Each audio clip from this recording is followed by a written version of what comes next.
વલસાડમાં બીકોમની વિદ્યાર્થીની સાથે રેપ વિથ મર્ડર કેસ સીસીટીવીના આધારે 11મા દિવસે નરાધમ ઝડપાયો। વિદેશી કંપનીના શૂઝ પહેર્યા હતા।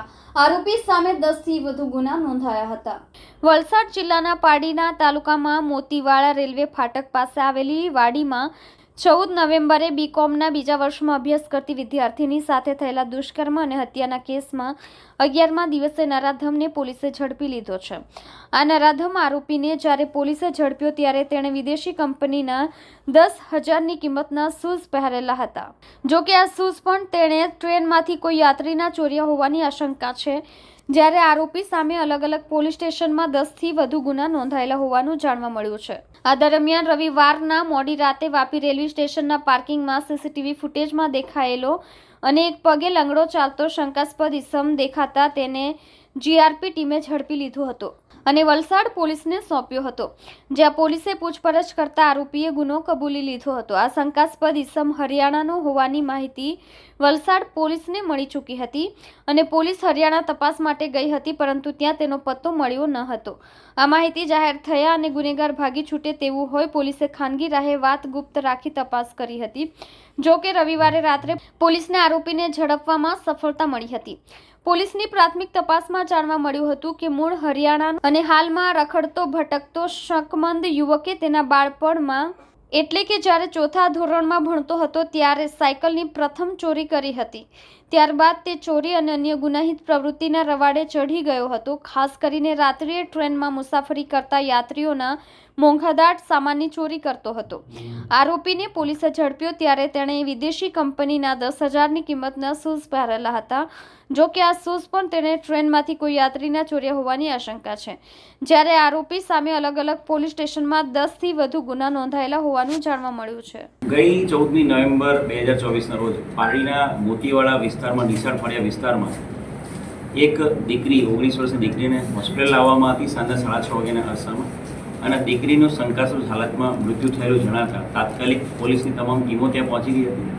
દીકરીનું મૃત્યુ શંકાસ્પદ હાલતમાં થયું છે એની ધ્યાને રાખીને સુરત શહેરના નિષ્ણાત ફોરેન્સિક એક્સપર્ટ દ્વારા ફોરેન્સિક ડૉક્ટર દ્વારાનું પીએમ કરવામાં આવ્યું હતું અને પ્રાથમિક તપાસમાં આ દીકરી છે જે કોલેજની દીકરી છે 19 વર્ષની એની સાથે દુષ્કર્મ થયા બાદ એનું ગળું દબાવીને હત્યા કરવામાં આવ્યું છે એવું ધ્યાને આવ્યું હતું। તાત્કાલિક ઘરના સભ્યની ફરિયાદ લેવામાં આવી હતી અને દુષ્કર્મ સાથે મર્ડરનો ગુનો દાખલ કરવામાં આવ્યો હતો।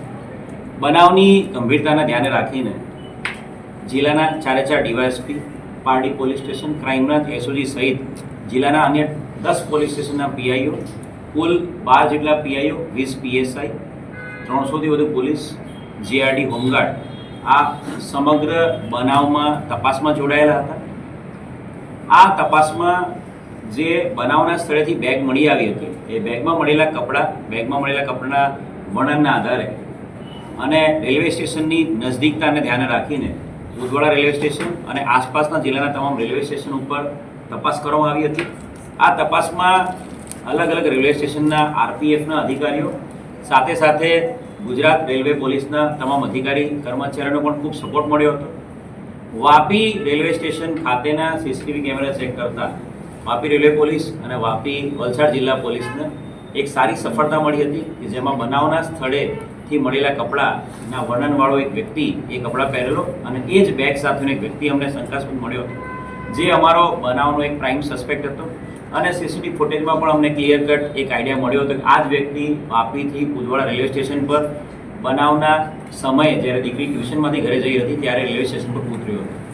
એ પ્રાઇમ સસ્પેક્ટ જે અમારો છે એનું બેક ટ્રેકિંગ અમે ચાલુ કર્યું હતું। પ્રાઇમ સસ્પેક્ટનું બેક ટ્રેકિંગ કરતાં અમે છેક મછલીપટ્ટનમ આંધ્રપ્રદેશના મછલીપટ્ટનમ ડિસ્ટ્રિક્ટ સુધી પહોંચ્યા હતા। મછલીપટ્ટનમ ડિસ્ટ્રિક્ટથી એણે જર્ની સ્ટાર્ટ કરી હતી મછલીપટ્ટનમથી શિરડી, શિરડીથી બાંદ્રા, બાંદ્રાથી દાદર, દાદરથી વાપી અને વાપીથી ઉદવાડા એ 12, 13, 14 નવેમ્બરની જર્ની હતી। આ જર્નીની જે તપાસ હતી એની અંદર તમામ રેલવે સ્ટેશન ઉપર ડીવાયએસપી ભાર્ગવ પંડ્યા સાહેબની સુપરવિઝનમાં અલગ અલગ 10 જેટલા પીઆઈ પીએસઆઈની ટીમો બધા જ રેલવે સ્ટેશન પર સીસીટીવી ચેક કરવા માટે ગઈ હતી અને એમાં મળેલા સીસીટીવી ફૂટેજ આધારે વલસાડની અલગ અલગ ટીમો જે Nashik jail, Thane jail, Palghar jail, Navsari jail, Lajpor jail સહિત અલગ અલગ જેલોમાં આ વ્યક્તિના વર્ણનવાળો કોઈ વ્યક્તિ મેચ થાય છે તપાસ માટે ગઈ હતી અને એમાં લાજપોર જેલમાં એક મોટી સફળતા વલસાડ પોલીસને મળી હતી. લાજપોર જેલ દ્વારા જે સોફ્ટવેર છે એના ડેટામાં જોધપુર સેન્ટ્રલ જેલમાં એક 18મી મે 2024ના રોજ છૂટેલો એક આરોપીના સાથે આ 80% આપણા આરોપી પ્રાઇમ સસ્પેક્ટનું વર્ણન મેચ થતું હતું. આપણો જે સસ્પેક્ટ હતો એ ડાબા પગેથી અપંગ છે, એ પગે એને લેફ્ટ લેગમાં ડિફોર્મિટી છે. જેલમાં તાત્કાલિક રાતોરાત એક ટ્રેનમાં પીએસઆઈની ટીમ મોકલીને જોધપુર સેન્ટ્રલ જેલના આઈજી સાહેબની મદદથી એનો તમામ ડેટા કરવામાં આવ્યો હતો, કાઢવામાં આવ્યો હતો અને જેલના ઇન્મેટ પાસે પણ આ કન્ફર્મેશન કરવામાં આવ્યું હતું